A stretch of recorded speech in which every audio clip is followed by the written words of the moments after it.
You're listening to Honey, We Made a Disney Podcast. Two friends since first grade, now dads reliving the Disney movies we grew up on with our own kids.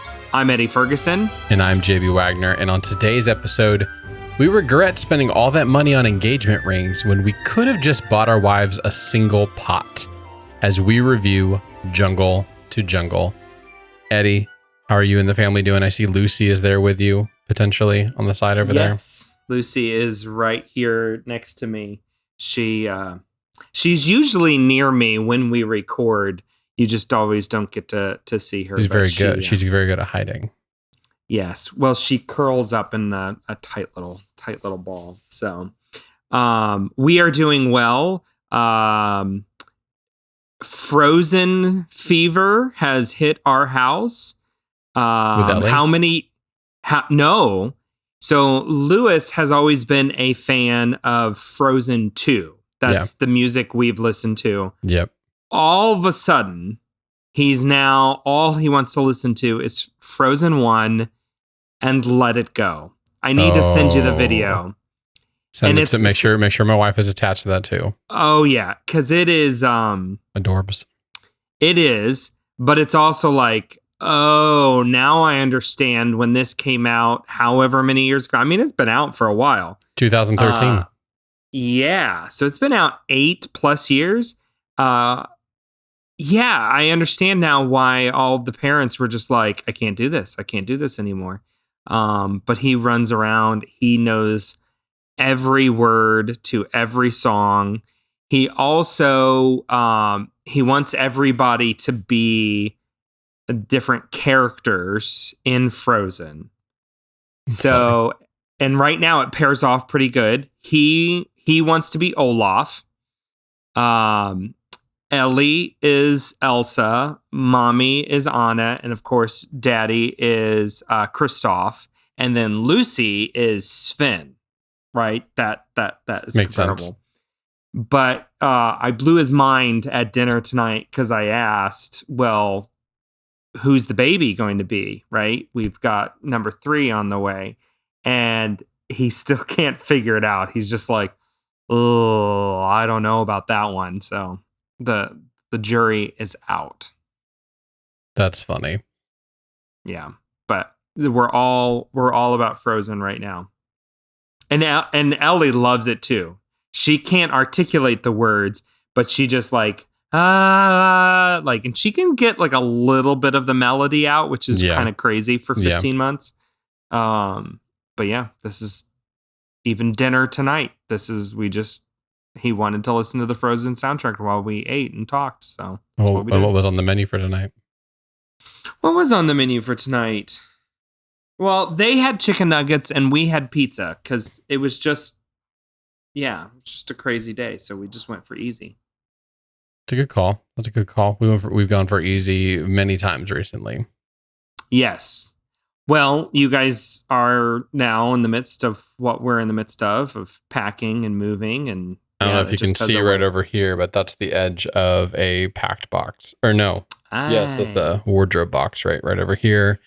And then down here, off screen is 2 more boxes. And then right next to me, this right here are my speakers. The speakers for my that are normally on my desk.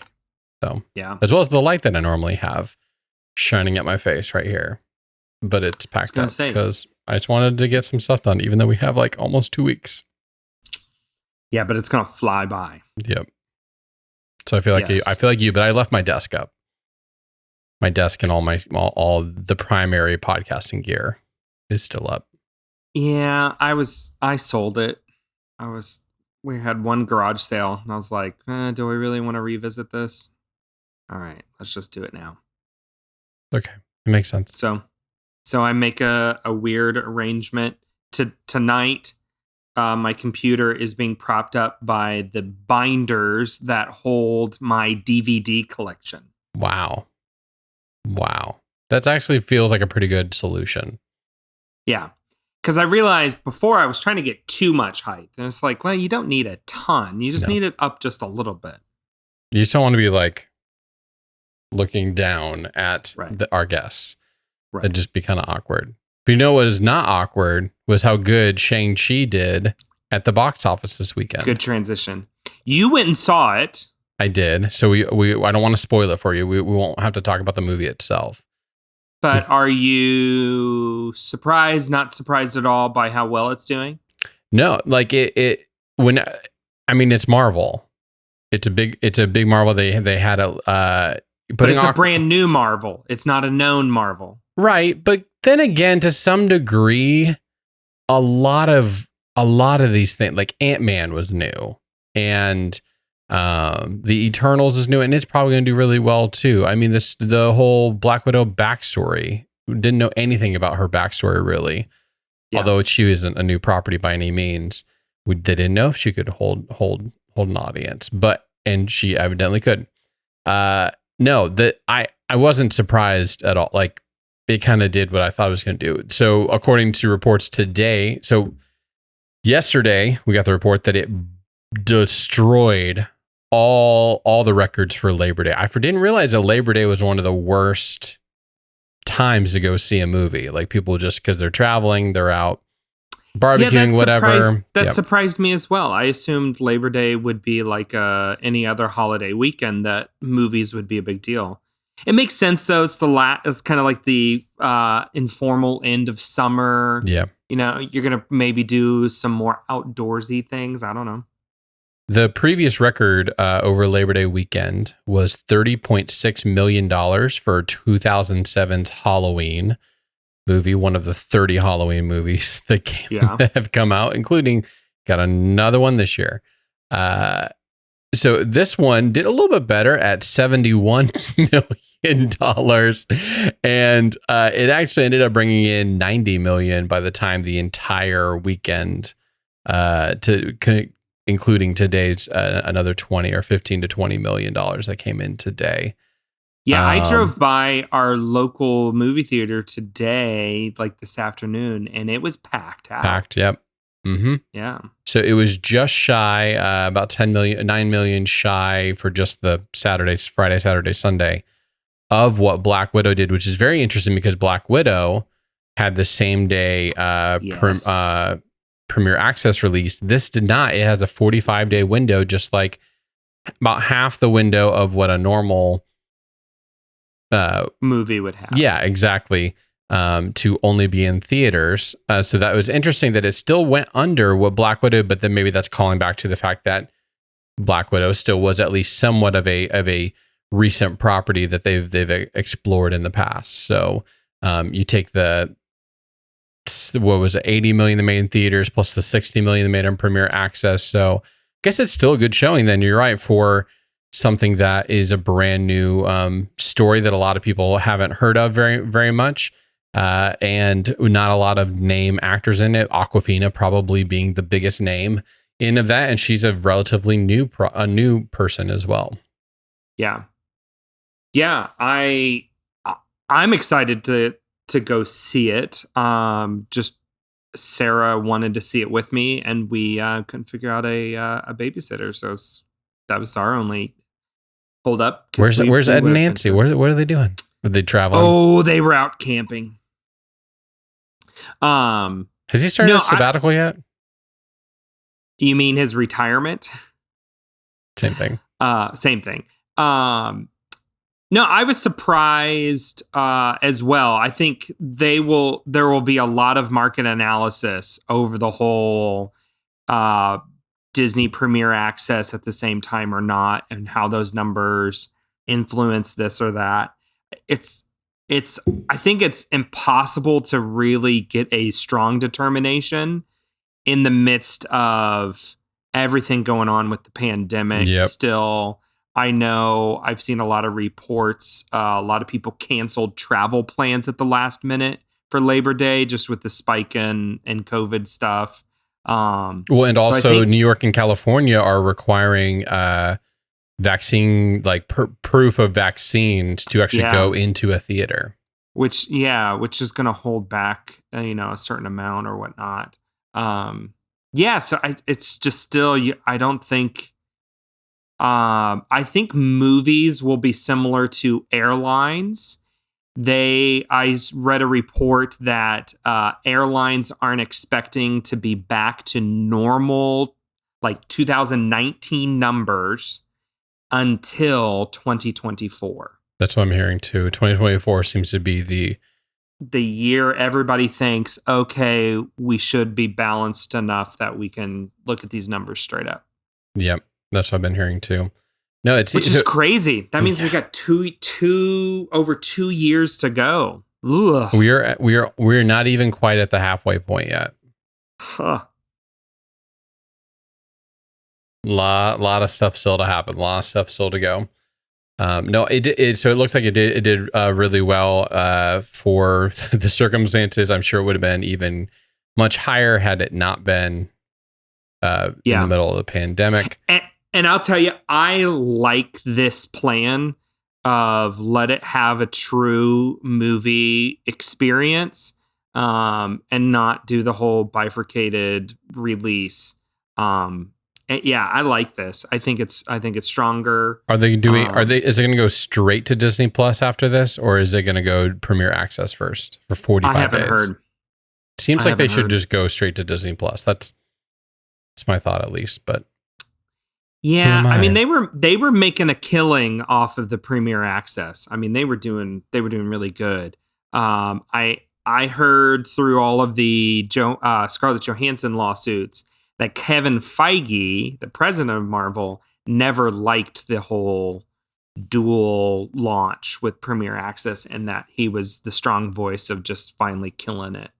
The problem is that basically now Disney is viewed as a digital company now because of Disney Plus, and all that they're really worried about now, at least on the movie side, is did we get more subscribers? Are we getting closer to Netflix? Which they're getting there. They're getting a lot closer.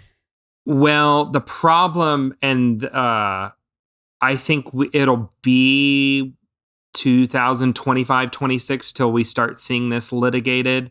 But there's already stirrings of questions around antitrust, of being the producer and distributor, and Disney being such a huge conglomerate. Yeah. You're getting awfully close to antitrust laws and monopoly. So there is an element there where they got to walk a fine line of playing nice with other people, and they don't. That Disney is known for that. Of boycotting chains, or famously the LA Times gave them a negative review about something, and so they pulled all of their reporters' credentials from screeners. This was just a couple of years ago. I remember a little bit of hearing about this. Yeah, so I mean they throw their weight. It gets a little nasty.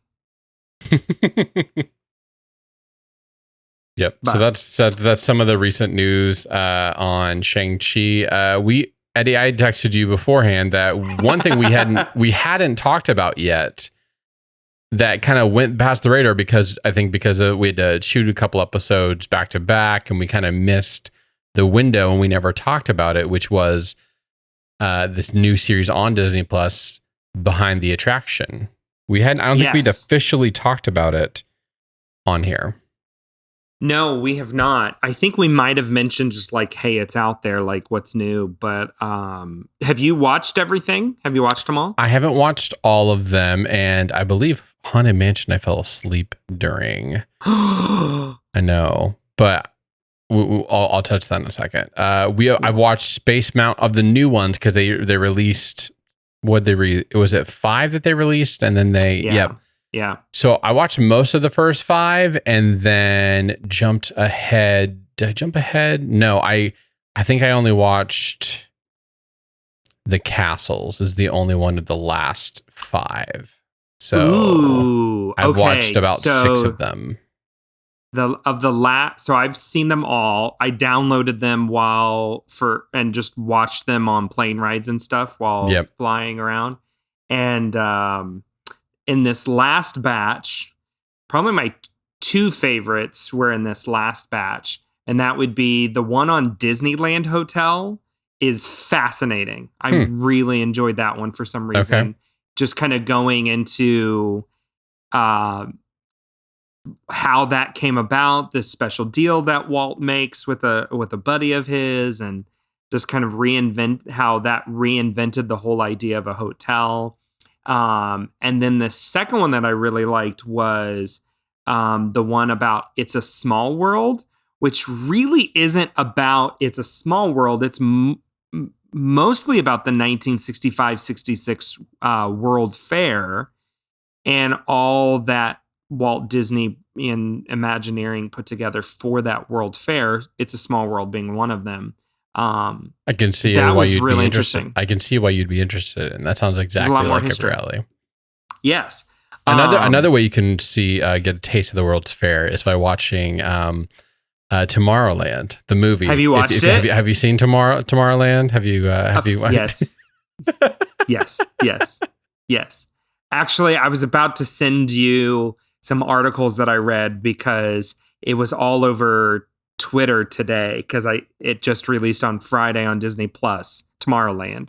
And so I guess a whole bunch of people were watching it. And there was some interesting conversations and articles being tossed around of people debating whether or not it's the worst movie to ever come out, or is it Disney genius, It was fun to watch or to see all those conversations happening. So my initial concern with the Behind the Attraction, at least the first 5, I didn't feel like there was any new information. It was just kind of like, hey, we're just telling you things that you already know, especially if you've watched the Imagineering story. You're not going to find out anything new. This is just some, at times, weird but interesting storytelling and a way of communicating things. It's got a little bit of a sense of the kind of like the series, the movies that made us. There's a little bit of a crossover in. It's not really snarky, isn't the right word. It's slightly irreverent, playful in its tone for it. We were kind of caught off guard by by what it was going to be. Those were my wife's exact words after watching the Haunted Mansion, because she's a big Haunted Mansion person. She's got the book here. I got her for like Christmas or something like that. But the whole history of it, she was like, I literally learned nothing else. Nothing. From this that she hadn't already read and researched and looked up. Right. I thought it was interesting. Some of the things I didn't know about, one of which was the Jungle Cruise. The way that they created the path for the Jungle Cruise was a dude with a stick, and he just poking around in the dirt. It's like, yeah, this is going to go here. Then they would build that section. Then he would he'd just take a stick over here and make a line in the dirt. Okay, now it's going over here. I thought that was but that was crazy. That was in the Imagineering story. Oh, I don't remember that part of it. Sorry. But also, like, Jungle Cruise is my Haunted Mansion, right? Like, so you've done all one. you've done all I've got the board game. Like, this is my favorite ride at Disney is Jungle Cruise. But yeah, and I think that's why I enjoyed the next 5 the newer ones, because I felt like I learned things in those that I didn't know before, and they do get to more abstract ones. The castles one, okay, there's some interesting things that I learned there. The ones that I mentioned before, also Hall of Presidents, there were some interesting things that I didn't know about that were kind of brought out in that episode. In general, here's my take on it. I enjoy a little Disney parks hit, just something kind of fun. But it was not anything that I'm like chomping at the bit to get 5 new episodes and I just can't wait. Like the Imagineering story, the second that dropped, I was watching it. That was just drew me right in. This is just kind of like, okay, this is fun. I miss Disney parks, or I'm getting ready. I want to build anticipation for something. I could see myself going back and maybe watching one. Well, I will look forward to, because I haven't done as much research as you or my wife has done on all the parks and stuff like that. I am looking forward to, now that you piqued some more of my interest for some of these other later episodes that I've yet to watch. Well, especially for you guys, you're getting ready for a trip. You're only what, 5 weeks away? Yeah, a little bit longer than that. We will be going later in October to Disneyland to take our kids there. Neither of them have been before, and my son is the perfect age for Radiator Springs. So we are going to go for a quick fly out, spend a day at one park, spend the day at the other park, then fly back. So that's going to be so much fun. I'm excited for you guys. It's going to be a fun trip. But that is not why you are here today. You are here to listen to the next episode. We are going to, as we go from 1988 through 2005, hitting all the movies, all the Disney movies that came out during that time, major releases, and although some of them don't feel like major releases, but today has a major player in today's episode from Players from the 1990s. And so today we are talking about the 1996 classic. That 1996? 97. No, we're in 1997. I missed it. Okay. 1997, Jungle to Jungle. Cue the Disney sound effect.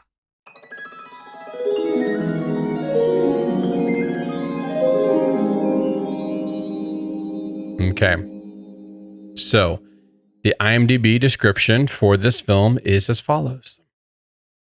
A man learns he has a 13-year-old son who was raised in the jungle and brings the boy to New York City, turning his life upside down in the process. I thought this was great. The only change I would have made to this is like straight up exactly what you need to know to get your piqued interest. Right up front, I wouldn't have said a man. I would have said a New York stockbroker learned he has a 13. Like that would have tilted it just that extra little bit. But besides that, pretty spot on. I was pretty happy with it, with this description. Bravo. Well done, IMDb description writer. Because you haven't done very good in the past. Then again, I don't think this is IMDb. I think this is because they have to submit this. I think it's whoever the producers for all these films. They just haven't been very good at writing their own log lines. They've been bad.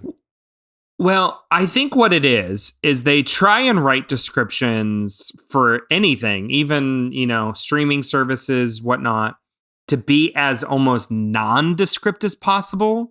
So that way you don't choose ahead of time that you are not going to like it.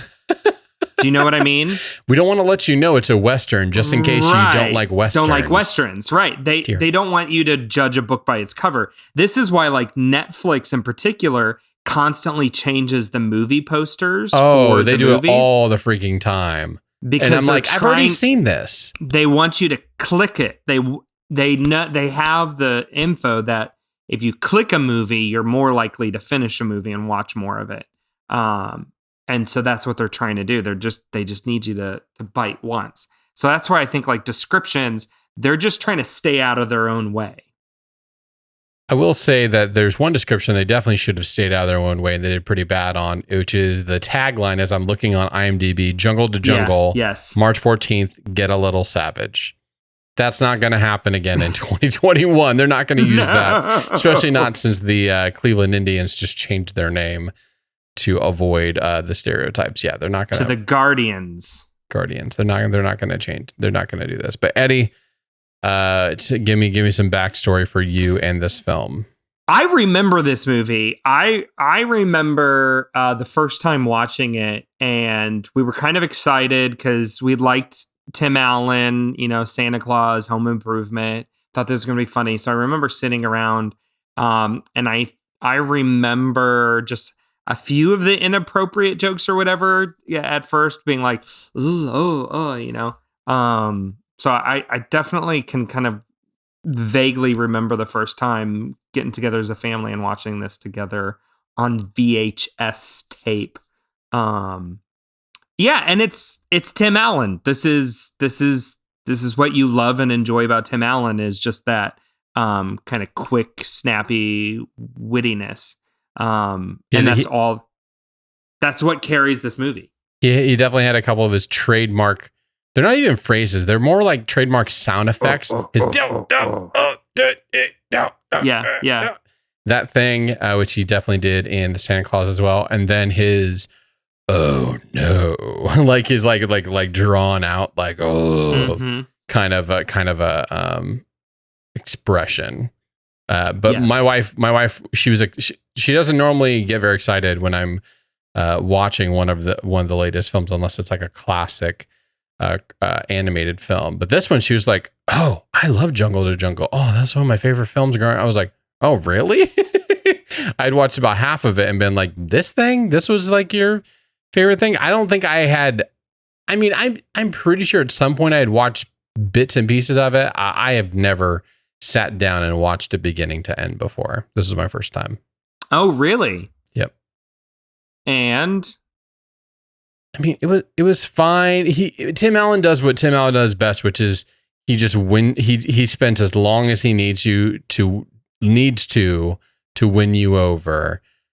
He just like continually pulls and pulls and pulls and pulls till eventually you're like, you know what? I'm happy I sat through that. Yeah, like I think this movie had a perfect example of that, where they give him just a very simple premise, and his job is to just do these little things to make it funnier and funnier. And the sequence that jumped out to me was him shooting the blow dart into the cat. Yep. Like such a simple thing. We see it coming a mile away, and any other person, it would have been like, okay, that's not really funny. That doesn't really do. That fake cat. Yeah, and it's obviously a fake cat. And it was great. But it's funny. It's hilarious what he does, and he kind of plays. Whoa, runs off really fast there. He just does so many little. My wife was cracking up that whole time. It's hilarious, and only Tim Allen can pull something off quite like that. Yeah, it's definitely things like that kind of like, you know what, I am having a good time watching this. This could have been played really, really, really bad by a lot of other people, but he just held you in long enough and like in the right way. There's in a very different way, Vince Vaughn kind of does that too, but he just keeps talking until you come around. And Will Ferrell, same thing. He just keeps on saying dumb things until you come around. Tim Allen just does stupid things long enough until you come around. So. Yeah. So, and I think the second thing that carried this, so the A story, I don't think is sufficient enough to carry a whole movie, of, hey, I just discovered that I have this 13-year-old son who grew up in the jungle. Oh, let's see what tropes he can get into in New York City. I don't think that's enough to carry the whole movie. The whole little B storyline with the coffee trades and the Russia mafia guy. That kind of became the A story. it elevates up, right? And then I think as much as you've got Tim Allen to credit, Martin Short carries that whole storyline. And I think it's the 1-2. Like if you didn't have Tim Allen carrying the A story and Martin Short, who I think is hilarious. Like I love Martin Short even more than Tim Allen. Like, I just think he's a hysterical actor, both in timing and physicality. I love Martin Short.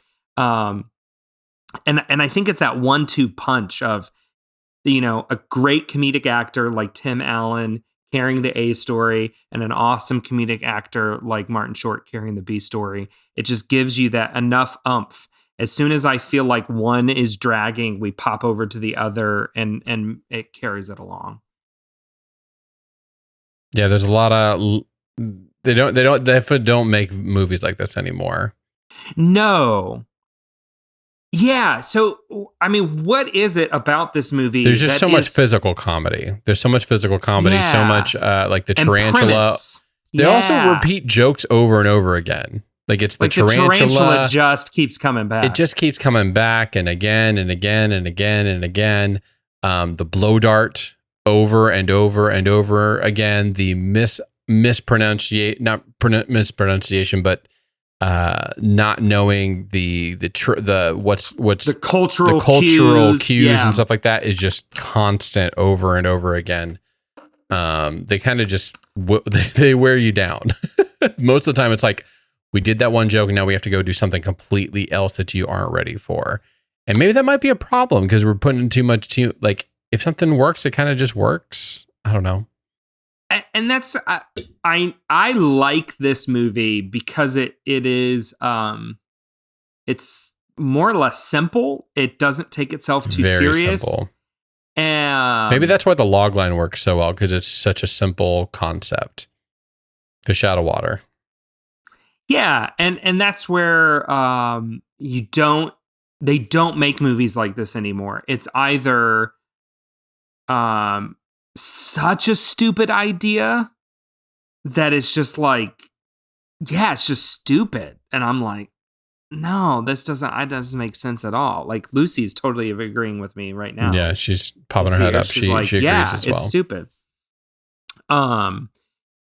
There's a certain element, I think, ever since The Hangover, we're not going to get simple comedies anymore. It has to be these huge, over the top comedy movies if you're going to get one. But you've also noticed we don't get a ton of comedy movies anymore. No, and I think we're going to see less and less, especially the way that it's hard to make anything funny, because at some point you have to make fun of people, and people are very touchy right now, and so it's just not working very well to for most comedies. It has to be very, and which you would think that maybe they'd go back to physical comedy, but who knows? Yeah, I don't know. What were some of your favorite sequences from this, other than the cat that we've already talked about? I forgot how much I love the moment that he shoots the pigeon with the bow and arrow and the lady freaks out on the rooftop. That is the second it starts like setting that little bit up, I'm like, oh, I remember this. This is hilarious. I thought that was just so funny. I appreciated the one-liner where he's describing the Statue of Liberty as the woman who hold fire up Sky's butt. Yes. There's some great little liners in here. One of the ones I loved is Tim Allen, his fiance or whatever, is like, if I would have known if I would have had a kid or something like that. Like she's accusing him of like not really knowing. And he goes, hello, you're a woman. You're there when you have them. For whatever reason, that little line though, and the way Tim Allen delivers it, was just hilarious to me. My other favorite little moment, and this is, I think, the genius of Tim Allen, is he just gives these just like one-offs. Like he just gives the line so quick that if you're not listening, you're gonna miss it, and it's sad if you do.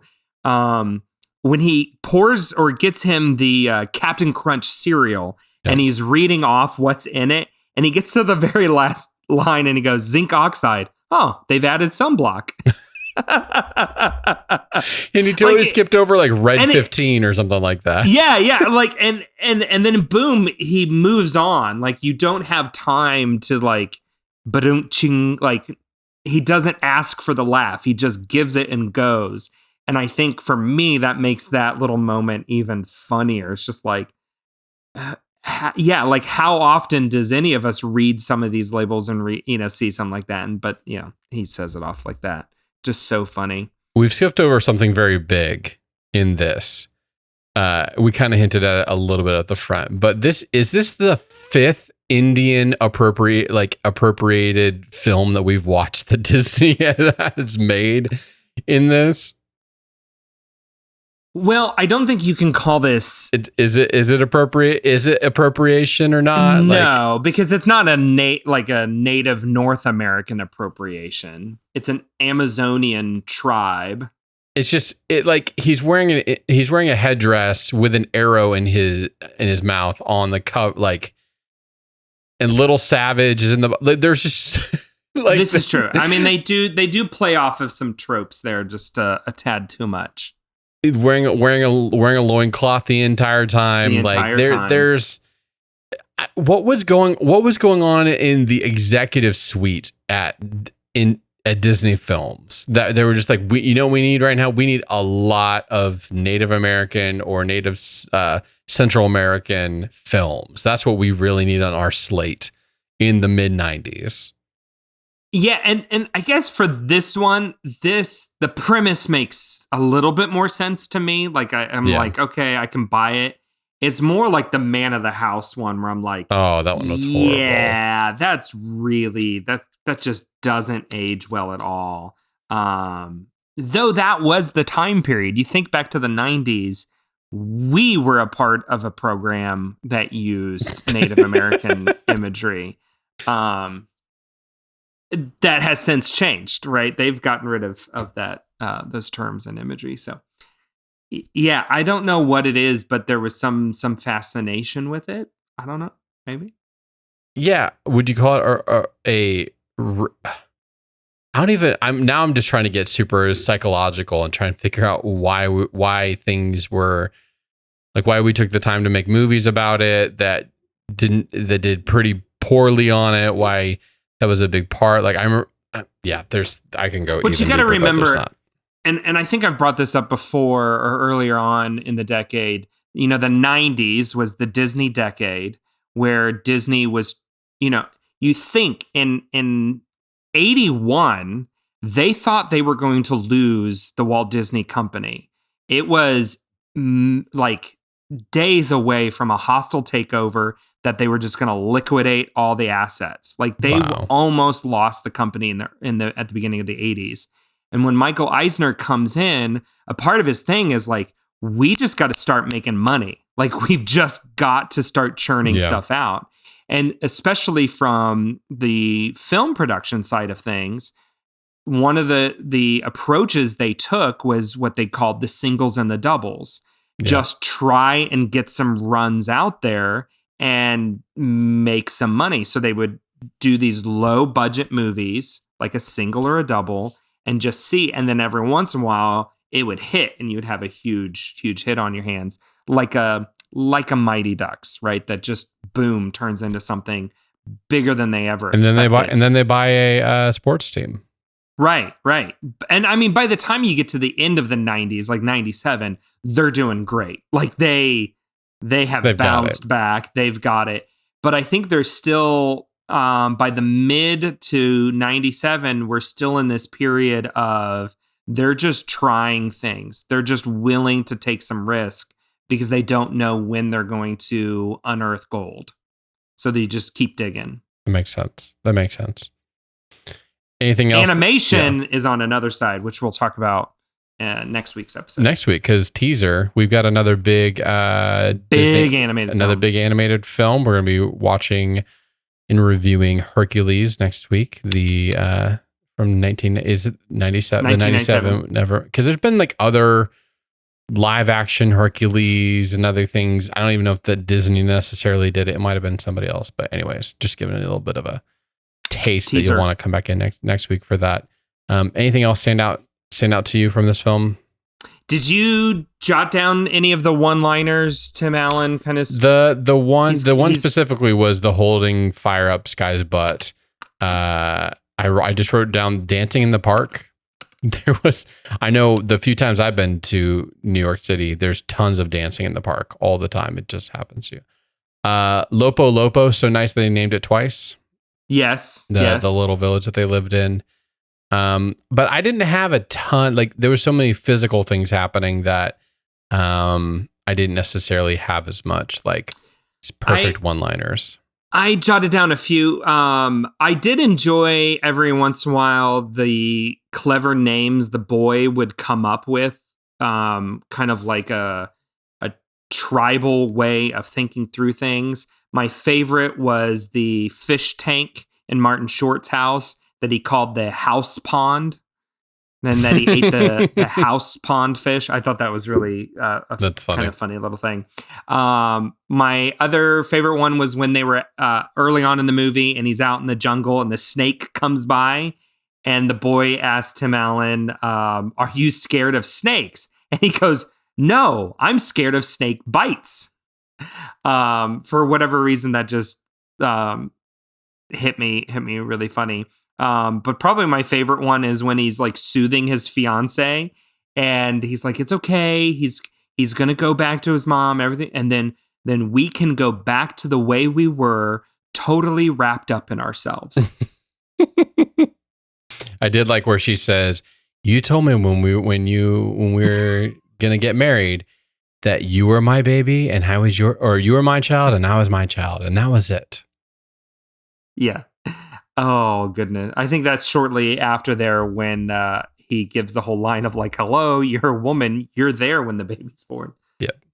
Yes. So okay. Good one-liners, good physical comedy. So how many fruit snacks are you going to give it? This is a hard one. I don't think I'm going to like rush back to watch this again. But I also I do foresee like, okay, yeah, I could see myself watching this again. I'm going to give it a solid 3. Okay. What about you? I personally am not going to cue this thing back up, but ever. It's got the TNT effect of like, if it's on. There we go. That's a good way of putting it. And if it came to the TNT effect. If it came on and it was at the right moment, like if it's in the first 10 minutes of this film, no. I'm not going to do anything. But if it turns on at the Russian fight scene, I'm going to keep it. Like my son was howling watching that fight scene, all the different things that were happening in it. If it was there or if he's the cat scene, I'm going to keep it on. Yeah. I know that all the kids out there listening to it don't know what I mean by the TNT. It used to be that you had to actually flip through channels. And normally TNT had a big name blockbuster film on at some point during the day. And you could just leave it on TNT and it would just play one random film after another. Not at our house because we didn't have cable, but whenever I would go to like the Bullock's house, they always had, like Caleb would always have on TNT or something like that. And it would just be running some movie. Like, or they do a movie marathon of like a series or something like that. This fits right in that. If it's on, and so you just kind of, oh, that's interesting. I'm going to leave it on. That's what this film is to me. I didn't choose it. It chose me. The TNT effect. I like that a lot. So your rating is then 2. 2. We go 2. Yeah. I mean. I was hovering there. I think I'm going to stick with 3.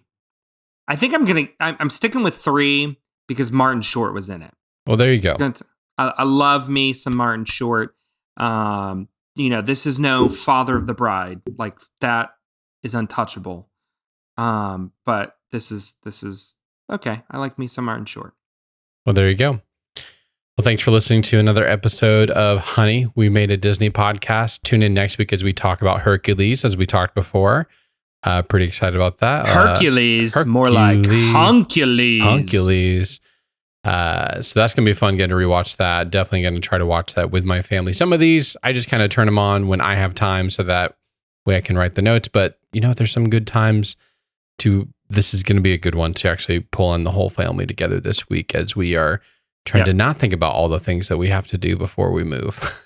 So please, go to honeywemade.com/movies and you can check out all the movies we have coming up, including Hercules, as well as all the previous films that we've done, as well as some other one-offs like Loki series and the different Disney Plus series that we have going on. You've got something to say? Yeah, I'm surprised we've made it all the way to the end and we have not recognize that this is episode 50.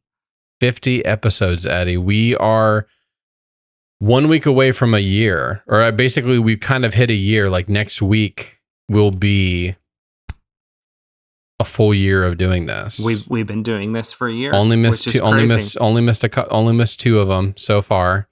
That's pretty good. It's crazy. This is the longest we've ever podcasted before. We've done other little spurts for like a couple months or like a few months or whatever. Is this really the longest? Yeah, we'd go like several months. We'd get up to like 10, maybe. I think that first I think TRN. I thought TRN had a nice long run. It had about 20 episodes, but we were also doing like a couple a week and stuff like that. Okay. That was a hard one to maintain. That was a really hard one. We were really ambitious. Theater, Red Blocks, and Netflix. Whew. Yeah, we were single. Yes, we were single and had very little going on. 50 episodes of Honey, We Made a Disney podcast. Third time's a charm, everybody. We're around for a while. And we have now made it 10 years. 88 to 97. 10 almost 10 full years of Disney content and a lot more to go. We have a lot more to go. A lot more to go. We're going all the way to 2005. Woo! It's gonna be a lot. But thanks for joining with us. Tell your friends, tell your family. Go on iTunes and rate us. Go on Spotify, rate us, share us with a friend, because we got a lot more coming. Where that came from.